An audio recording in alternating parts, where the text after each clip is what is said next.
Have you ever felt like totally and inescapably trapped by a label that someone else just handed to you years ago? Oh, absolutely. Maybe it was a teacher who decided early on that you weren't the smart one, Mhm. or a parent who just casually designated you as the difficult child. Right, and those stick with you. They really do. Yeah, We okay. carry these invisible tags around for decades, and we just let them quietly dictate exactly what we think we deserve out of life. Yep.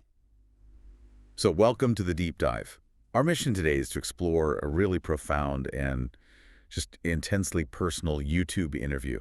It's from the channel Steve Reed Partner God for Peace and Prosperity, and it Mhm. features a man named Matthew Carrel. And I mean, this conversation ventures into some incredibly raw territory regarding human identity. It really does. But before we get into it, we need to set a clear baseline for how we're approaching this material today, because the source interview is deeply rooted in Matthew's personal, highly specific spiritual and theological journey. And our goal here isn't to preach or endorse his specific theology. Instead, we are impartially unpacking the fascinating psychological and philosophical framework that he used to rebuild his mind and really his entire life from absolute rock bottom. Because the mechanics of his transformation are universally resonant, completely regardless of your personal belief system. Yeah, it's basically a masterclass in understanding how early childhood labels construct our reality. He talks about this destructive cycle of what he calls a flawed mindset, and the radical shift of realizing the world might actually respond more to our deeply held expectations than to our desperate desires. So, okay, let's unpack this. We have to start at the very beginning of Matthew's life, because you simply cannot understand the architecture of his mind without examining his earliest, most visceral memories. Right, and those foundational memories begin in an environment of extreme physical distress. Matthew actually spent the first 2.5 years of his life almost entirely hospitalized due to severe illness. 2.5 years, that's huge. It is. And the imprint of that trauma on his developing brain was so profound that he retained a crystal clear cognitive memory from when he was only, get this, between 7 and 9 months old. Wait, really? Under a year old? Medically speaking, retaining a memory from that age is astonishing. It's incredibly rare. He vividly recalled the sensation of being packed in ice water to bring down a dangerously high fever. And he didn't just remember the ice water, right? He remembered the exact color of the hospital walls. He described them as these avocado green tiles. And years later, he actually described this to his mother, who was just absolutely shocked. Right. She confirmed that his description perfectly matched the hospital room at Stinker Air Force Base where he had been treated. That is wild. It is. And what's fascinating here is how that physical isolation translates into psychological architecture. Because of these early illnesses and the sheer physical separation from the safety of his family, Matthew developed what he terms a theology of separation. A theology of separation. Yeah. Before he even had the vocabulary to express it, his brain had formed this core belief that he was inherently detached, fundamentally apart, and just entirely alone in the world. Man. And as if that internal, quiet feeling of isolation wasn't heavy enough, an authority figure comes along soon after and completely cements it into his reality. Yeah, this part is brutal. It really is. So when Matthew was a young kid, he was struggling in school, and he ended up being one of the pioneers for early ADD and ADHD testing. During one of these clinical evaluations, he remembers sitting at a little table next to his mother, and the doctor looks past him, directly at his mom, and delivers this devastating verdict. The doctor literally says, "Your son will never do anything other than work like digging ditches." Wow. The sheer psychological weight of authority figures on a developing mind just cannot be overstated. I mean, when a doctor in a white coat delivers a definitive statement about a child's future like that. The kid just believes it. Exactly. The child's brain processes it as an absolute law of nature. Matthew carried that single sentence for 52 years. 52 years. Yeah. He internalized the idea that his ADD was a curse and this permanent marker of his inferiority. He wouldn't realize until much, much later in life that his ADD simply meant his brain operated at a significantly faster speed and required different inputs. It didn't mean he was fundamentally broken. I like to look at this through the lens of computer programming. Yeah. That doctor's diagnosis, it acted exactly like a piece of corrupted source code. Oh, that's a good way to put it. Right. Yeah. It was installed into Matthew's operating system at a highly vulnerable age, and it totally bypassed all his security firewalls. So from that day on, no matter what new software he tried to run, whether it was building relationships, pursuing careers, setting personal goals, that corrupted code was always running in the background, ensuring the program would eventually crash. That makes perfect sense. He actually noted that anytime he found success in his adult life, he would subconsciously self-destruct.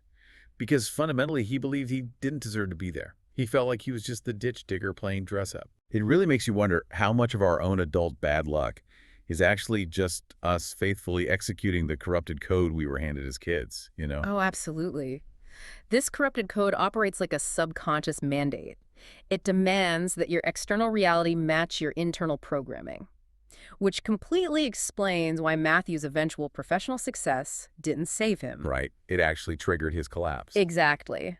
When his external world contradicted his internal belief that he was worthless, his psyche basically had to bring his life down to restore the balance he thought was normal.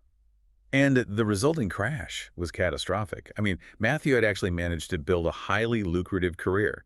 He was working as a farrier and an equine dentist, and he was making a six-figure income. Which is incredibly skilled work. Highly skilled. He had this elaborate setup traveling across multiple states, but that ditch digger code was relentlessly running. His first marriage, which he vividly described as matches and gasoline. What a phrase. Right. It completely fell apart. He stepped away from his faith. He lost the equine business. He lost absolutely everything he had built. The descent was absolute. I mean, he ended up completely homeless with no truck and no money. He racked up 4 DUIs and found himself sitting in drug court, staring down a potential 30-year prison sentence. 30. Yeah. He was reduced to being picked up every morning just to go to a grueling day labor job, sleeping in a hotel room that someone else had to pay for. The reality of his life finally matched that ditch digger label perfectly. But then, right there in the wreckage, completely stripped of his former status, he meets Jenny. Yes. And Jenny had a six-figure job of her own, a totally stable life. But she saw something entirely different in Matthew. She didn't see the drug court or the DUIs. She actually quit her job, moved down to be with him, and eventually married him. Which is incredible. It is. Matthew specifically notes that Jenny saw him for who he truly was, completely beneath what he called his spirit of performance. And that phrase, the spirit of performance, is really the key to understanding his exhaustion.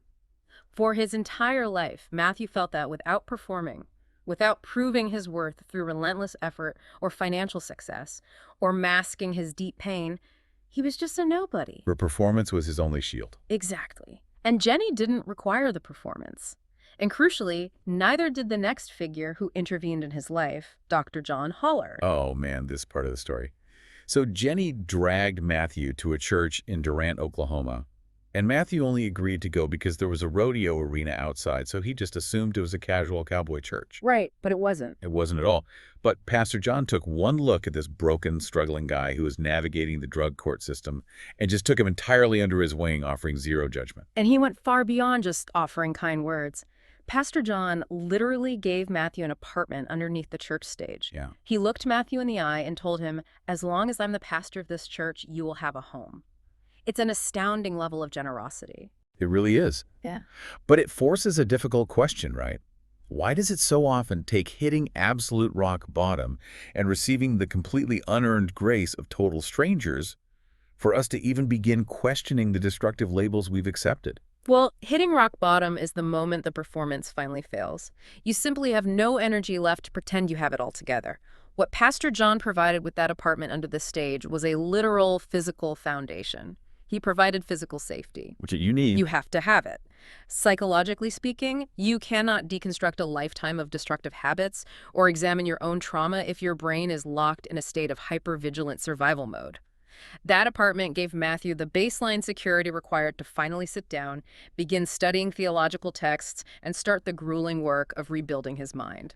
And he even experienced this incredible moment of unearned grace within his new family. Medical professionals had told Jenny she couldn't have any more children. Right. But Matthew prayed intensely for a child, and just 3 weeks later, Jenny threw a handful of positive pregnancy tests into his lap. They had a daughter, Leliana Josette, and her name literally translates to God has heard and added. So think about this. He has this safe home under the church. He has a new wife who sees past his performance. He has this miracle child. By all standard narrative metrics, the story is over. He should be cured. But the terrifying reality of deep-seated trauma is that a change in scenery, no matter how beautiful it is, does not instantly rewrite the neural pathways of the brain. Surviving the crash and finding a sanctuary didn't cure his flawed mindset. No, it didn't. In fact, safety often gives the brain permission to finally process the backlog of pain.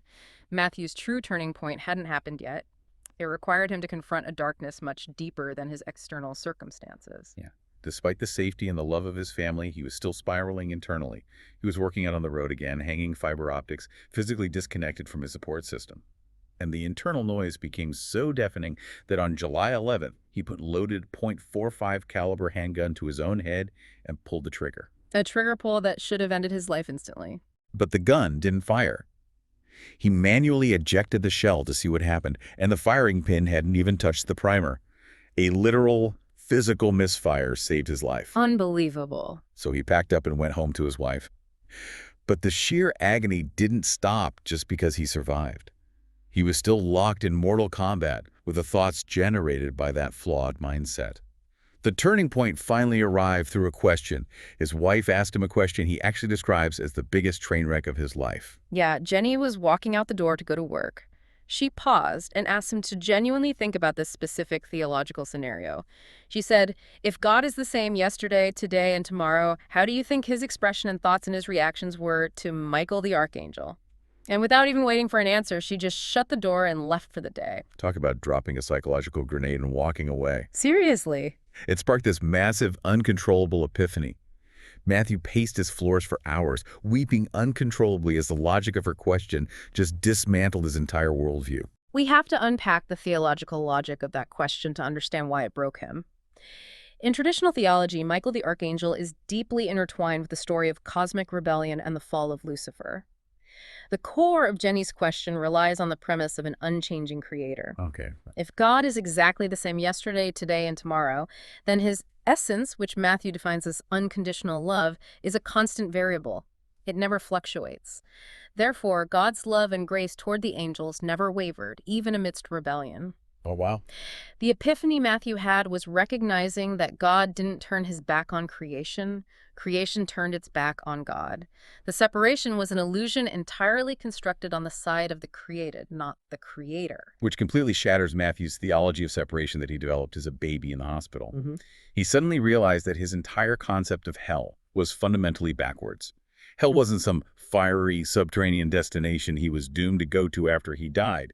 He was currently actively living in it. He defined hell right there as the flawed mindset of separation, the agonizing lie that he was fundamentally less than enough and cut off from grace. And he connects this profound realization directly back to the Garden of Eden.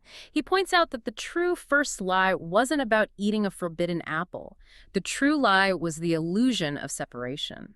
Humanity simply became convinced that they were separated from the divine presence. Right. Matthew realized that this unconditional love, this constant baseline of grace, applied to every single person in the world, including himself. Because for years he had been capable of helping his own mother deconstruct her religious trauma, offering her immense grace, but he was completely blind to applying that same grace to his own existence. It's like an extreme psychological autoimmune response. When a body has an autoimmune disease, it attacks its own healthy tissue, perceiving it as a threat even when no external danger exists. Matthew had literally survived a miraculous misfire. He had a wife who loved him. He was sitting in a physically safe room. The external threats were entirely gone. Completely gone. But his brain was still relentlessly attacking his own psyche, sending these agonizing signals of worthlessness generated by the ditch digger label. It is terrifying to realize you can be surrounded by love, completely safe in physical reality, but entirely trapped in a torturous hell of your own mind's making. Shattering that illusion of separation was the catalyst for everything that followed. Once Matthew realized he was never actually separated from grace, his entire understanding of how humans interact with the physical world fundamentally changed. He began to reconstruct massive concepts like trust, faith, and reality from the ground up. Yeah, he started defining these concepts in incredibly sharp, unique ways. Take his definition of trust versus faith. He states, trust is what we have when we have no control. Faith is what we use to change what we cannot control. That's powerful. In his newly built framework, faith is no longer just an abstract concept or a set of intellectual beliefs. He views faith and grace itself as a literal living person, the presence of the divine actively residing inside him. If we connect this to the bigger picture, this flows directly into his most striking and actionable philosophical claim. The world does not respond to our prayers, it responds to our expectations. Right. He uses a specific biblical analogy from the creation story to illustrate this mechanic. He points out that God didn't just magically snap his fingers to make fish appear in the water. God spoke to the sea, and the sea responded by bringing forth the fish. The environment responded to the expectation placed upon it. Matthew firmly believes that humans, by virtue of having the divine living within them, are active co-creators of their reality. And he didn't just write this down as a neat philosophical theory. He immediately had to put it to the ultimate test. He receives a phone call at 3 a.m. His mother has suffered a severe cerebellum stroke. Oh, no. He and Jenny rush to the hospital in Oklahoma City. His mom is curled in a fetal position. The medical staff is delivering a very grim prognosis, and Matthew just refuses to accept the narrative. He asks his mom directly if she has enough faith to get out of that hospital bed. She looks at him and honestly says no. Which is completely understandable. Right. But he replies, "That's okay, Mom. I got enough for both of us." Drawing entirely on the biblical story of Lazarus, he prays in tongues out loud for the very first time, physically lays his hand on her head, and actively commands the stroke to leave her body. He expects the reality of the room to change. And by daylight, the medical staff evaluated her, and she scored a 0 on the stroke chart. A 0. She walked out of that hospital with absolutely no side effects. For Matthew, this event was the ultimate, undeniable proof of his framework. But he emphasizes that the mechanism powering this kind of expectation is a deeply rooted understanding of your unchangeable identity. And he uses his background as a working cowboy to explain this concept beautifully, specifically focusing on the alphanumeric system brand used on wild Mustangs. Yeah, this part is so cool. A standard ranch brand on a cow or a horse is just a symbol, and it can be physically altered. Rustlers have historically been able to add a line or a curve with hot iron and suddenly claim the animal belongs to them. Right, they can steal it. Exactly. But the Wild Mustang brand is entirely different. It's a specific government-registered series of precise lines and dashes placed on the neck that permanently identifies exactly where that animal was born and who it inherently belongs to. It is physically impossible to change, alter, or steal. Matthew uses this imagery to declare that every single human being has an unalterable Mustang brand of divine intrinsic worth. Which is such a strong visual. It is, but here's where it gets really interesting. How is Matthew's framework of co-creating and expecting things of the world any different from the trendy modern manifestation movements we see everywhere today? Like The Secret, where the advice is basically to make a vision board, visualize a sports car, and wish really hard until the universe gives it to you. The distinction is vital. Modern manifestation culture almost always operates from a baseline of lack. You are wishing for something you do not currently possess, and you are trying to attract it toward you to fill a void. Matthew's framework operates in the exact opposite direction. It is rooted entirely in that immovable identity, the Mustang brand. It is not about wishing for external things to finally make you feel worthy. It is about recognizing your inherent, unchangeable, pre-existing worth, and then simply expecting the external world to naturally align with the truth of that worth. You are no longer performing to earn reality's favor.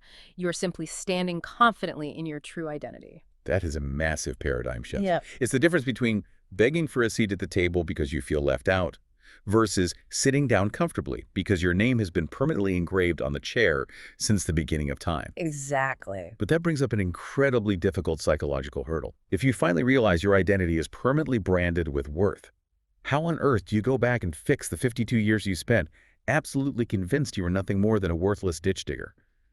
I mean, the damage is already done. To fix the damage, you have to engage in the clinical work of reparenting your past. Reparenting is a specific psychological concept where the adult version of yourself consciously steps into the role of the nurturing caregiver that your younger self desperately needed but never had. Right. You actively offer validation, safety, and new narratives to rewrite those traumatic neural pathways. Prompted by his wife, Matthew is currently writing a book that does exactly this. The concept is that the adult, healed Matthew is mentally and spiritually stepping back in time to minister to Matt, the terrified little boy packed in ice water, the vulnerable kid at the table who was told he'd amount to nothing. Mhm. He structured this book project brilliantly. The first half tells his full, raw, unfiltered story. But the second half acts as the medicine. He uses 85 specific promises and identity statements to actively reconcile all that accumulated pain. Matthew argues that because the divine isn't confined by the human constructs of time, space, or matter, neither is the divine presence within us. We possess the ability to spiritually and psychologically go back into our own history, sit with our younger selves during those specific traumas, and completely rewrite the meaning of those moments. He actually compares this process to what the author Paul Young achieved with his famous novel, The Shack. Yeah, that's a great comparison. I look at this practice like time travel without a machine. Yeah. We can never change the historical, factual events of our past. The doctor definitely said what he said. The devastating crash happened, the DUIs are on the record. But Matthew's reparenting exercise proves that we have total, absolute control over the weight and the meaning we assign to that past. We can literally reach back through the timeline of our lives, grab our younger, terrified selves by the hand, and forcefully rescue them from the false narrative they were trapped in. This raises an important question regarding the legacy of trauma. Generational trauma is so frequently passed down unconsciously. Parents pass their own corrupted code to their children simply because they never learned how to rewrite it themselves. By consciously doing this intense, painful work to heal little Matt, Matthew is actively ensuring that he cuts off that flawed mindset. He refuses to pass that corrupted code onto his own children, especially his youngest daughter, Eliana. He articulated his ultimate philosophy on legacy with a profound visual. He said, "When my relationship reaches the ceiling and I go on, I want that ceiling to become their floor so they can go further." Man, what a stunningly beautiful way to view parenthood. One generation's absolute ceiling, the absolute hardest they fought, the deepest trauma they conquered, the highest truth they could reach, becomes the solid, unremarkable ground that the next generation simply gets to start walking on. It's beautiful. So what does this all mean? It started with an isolated baby in an avocado-tiled hospital room, slapped with a devastating psychological label that he was only fit for digging ditches.